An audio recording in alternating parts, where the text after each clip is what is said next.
Hey,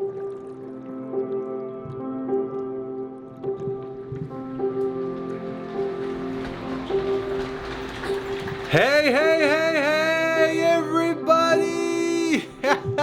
J34! Wouhou! Yeah! Wouhouhou!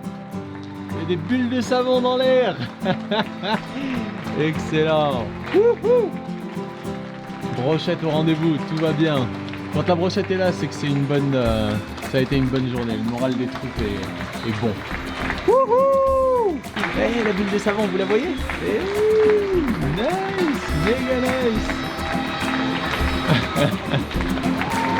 Wouhou! La casserole est de retour. Wouhou! Ah ouais, on est en forme aujourd'hui. Il y a un truc aujourd'hui. Yes! Excellent. Excellent. Merci les voisins. Merci, à demain. On se met au boulot. Yes! Chers amis, chères familles, bienvenue pour un nouvel épisode de Papa Confini. Aujourd'hui, j'ai un petit peu avancé sur les questions que j'explorais par rapport à ce virus. Comment est-ce qu'il a été potentiellement manufacturé, modifié, et ça devient de plus en plus avéré comme piste. Il y a non seulement le professeur Luc Montagnier dont je vous parlais hier, prix Nobel de médecine 2008, il y a également le professeur Jean-Claude Pérez qui est également un professeur émérite qui spécialise des structures numériques de l'ADN et des gènes et du fameux ratio d'or. D'ailleurs, j'ai oublié de vous dire, le thème d'aujourd'hui, c'est de l'harmonie. Pourquoi j'ai choisi ce thème, vous allez le comprendre dans un instant. Et donc, ce fameux ratio d'or, qui est donc la fameuse suite de Fibonacci, le grand mathématicien italien, qui a donc été repéré dans le génome de ce Covid-19, ce SARS-CoV, etc. Il s'avère en fait que ce SARS, c'est, ce Covid là qu'on est en train de subir actuellement, c'est une manipulation du même SARS depuis 2003, qui a été petit à petit rendu de plus en plus propice à être assimilé par le corps humain, ou en tout cas à pénétrer les cellules humaines, et la proportion des nucléotides de l'ADN correspond à une séquence de Fibonacci. Évidemment, n'étant pas expert, je ne vais pas rentrer dans les détails, je vous mets le lien dans la description, et il y a également, formellement, a été repéré, non seulement le virus du HIV1, du HIV2, mais également du SIV. Des rétrovirus. SIV, j'ai pas encore vérifié ce que c'était, je vous dis, je manque cruellement de temps. Mais donc, ce professeur, Jean-Claude Pérez, qui a évidemment publié ses recherches depuis plusieurs mois, hein, c'est pas enfin depuis plusieurs mois, depuis au moins février qu'il a commencé à dire, il y a un truc là. Maintenant, la raison pour laquelle on l'écoute un petit peu plus, et encore, il a à peine 600 followers sur Twitter, donc moi, tout ce que je vous dis, vous allez certainement pas l'entendre dans les grands médias, parce que les grands médias, ils sont principalement financés par la Big Pharma, enfin par les Big Money, donc ils n'ont pas forcément intérêt à ce que ce genre de personnes parlent. Après, on vous dit c'est des fake news, etc. Bien sûr, qui c'est qui assène fake ou pas fake? Bah, ce sont principalement les médias. À savoir qu'aujourd'hui, le plus grand média, c'est Facebook, comme je vous le disais déjà hier. Donc Facebook, ils ont une coalition actuellement, ils ont un programme plutôt avec l'OMS, encore une fois, par qui est financé l'OMS. Ils ont un programme avec l'OMS pour bloquer ce qu'ils considèrent comme étant des fake news. Fake news, ça veut tout simplement dire que ça n'a pas été communiqué officiellement par un organisme, on va dire reconnu, ou en tout cas labellisé comme étant ami des intérêts qui vont bien.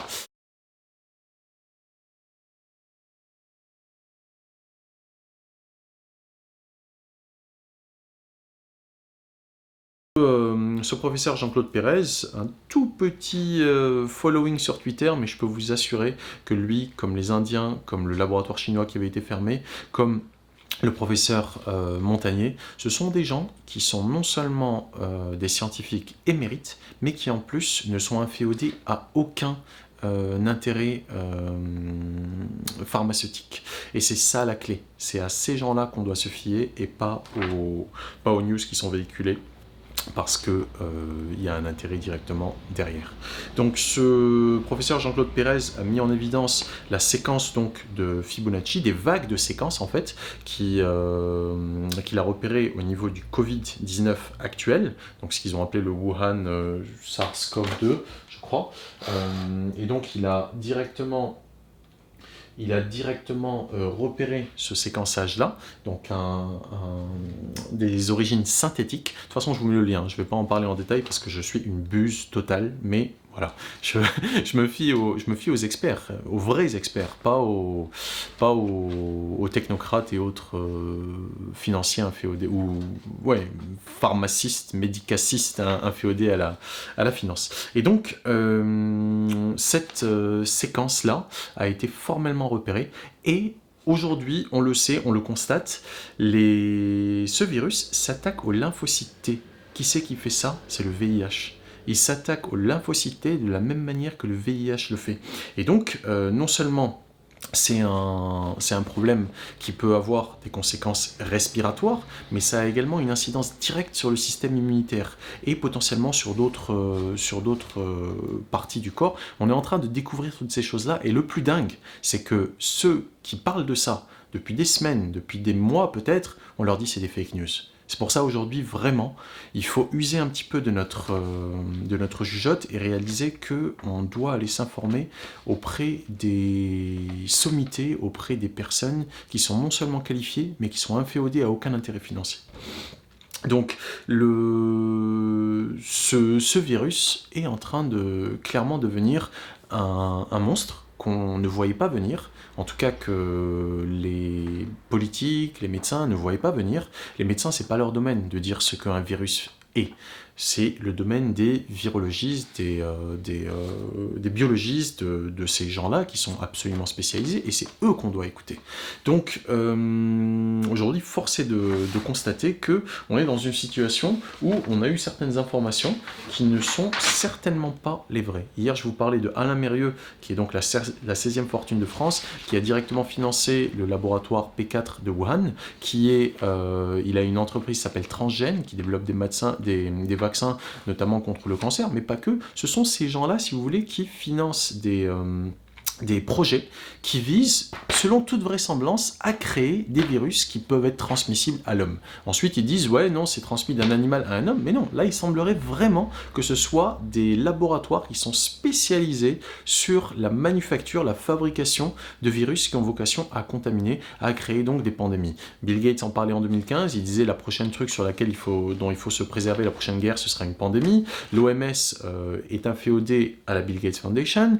L'OMS prend également ces consignes de la Chine, du Parti communiste chinois, et tous ces intérêts-là entre la Chine, la pharma et l'OMS sont aujourd'hui, et pas que la Chine, tous les intérêts pharmaceutiques mondiaux sont aujourd'hui en train de nous éclater à la gueule. On les voit, mais ceux qui n'ont pas le pouvoir de s'exprimer, ou ceux qui ne sont pas assez forts pour pouvoir faire passer leurs paroles là où il faut, ils sont muselés.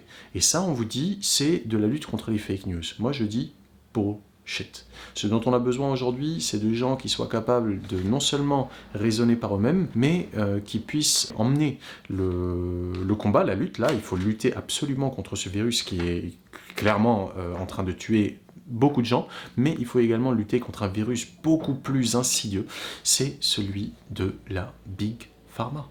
Parce que ces gens ont un intérêt direct à ce que ce genre de trucs se produisent.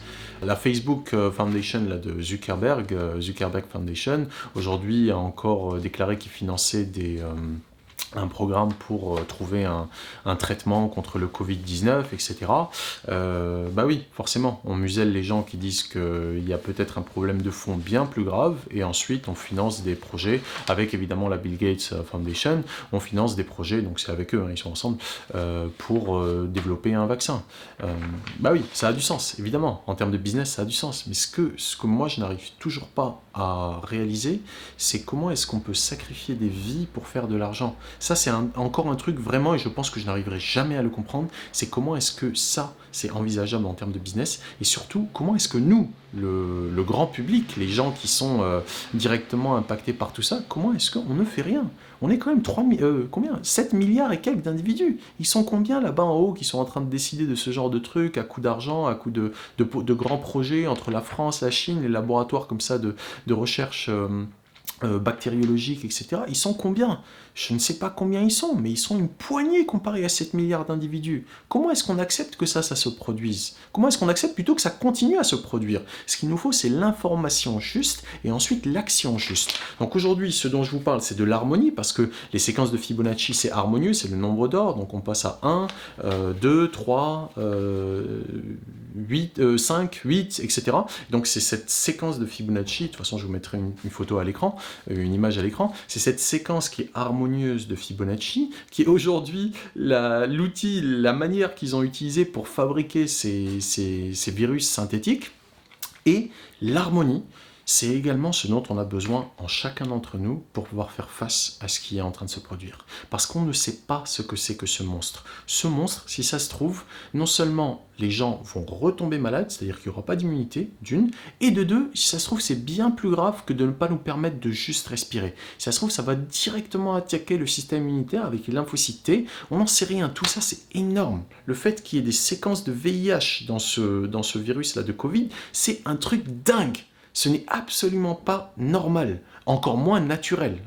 Donc, vraiment, aujourd'hui, ce dont on a besoin au niveau individuel, je ne dis pas de se rebeller, de faire de la désobéissance civile, non, c'est pas ça dont il s'agit, mais il s'agit de se renforcer le plus possible individuellement. Si on est heureux, si on mange bien, si on a des pensées positives, et c'est pour ça aussi je m'en voulais un petit peu ces derniers jours de vous balancer des choses comme ça négatives, mais on veut pas être une grenouille qu'on est en train de cuire à petit feu et qui s'endort comme ça, on veut pas ça, ok? Donc au péril de passer d'être un petit peu dur ces derniers jours, il faut quand même réaliser qu'on est en train de faire face à une situation qui est absolument dingue. Donc on ne peut pas faire confiance à ce qu'on nous raconte via les médias, grands médias, parce que l'information qu'on nous donne, non seulement elle est partielle, et surtout elle est peut-être fausse, parce que chaque jour ils découvrent un impact nouveau de ce virus qui n'est pas naturel. Donc ce n'est pas quelque chose auquel on sait faire face.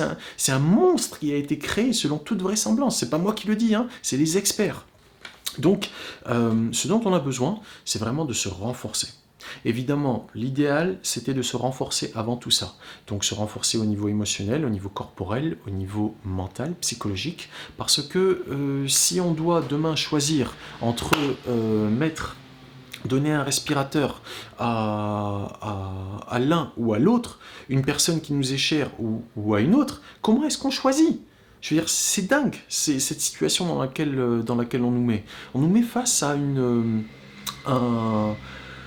telle source de déséquilibre que vraiment, mes chers amis, ma chère famille, il faut se renforcer.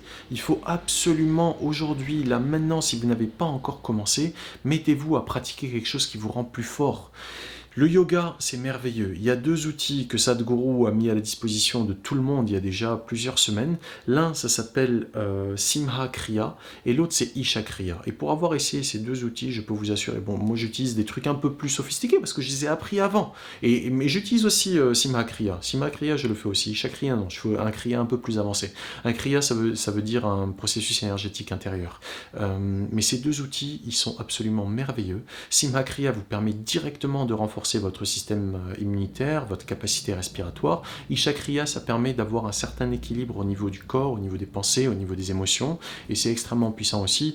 Si vous faites les 2, ça vous prendra même pas 20 minutes dans votre journée, et je peux vous assurer, ça change tout, ça change tout. Donc si vous avez une autre pratique, vous pouvez ajouter cette pratique-là, mais c'est vraiment quelque chose qui est impératif parce qu'on ne sait pas de quoi demain sera fait en termes de découverte par rapport à l'influence de ce virus. Ce qui est essentiel, c'est vraiment de réaliser que l'harmonie, c'est la clé. C'est l'harmonie aujourd'hui qui crée le chaos, C'est l'harmonie qu'ils ont réussi à créer dans ce virus grâce à cette séquence de Fibonacci. Et c'est l'harmonie qui est également la clé, l'harmonie en chacun d'entre nous, pour se prémunir de l'impact potentiel de ce virus. C'est l'harmonie qui est également la clé pour y faire face. Donc, voilà ce que je voulais vous dire aujourd'hui. Je vais faire ça très très court parce que j'ai vraiment pas le temps.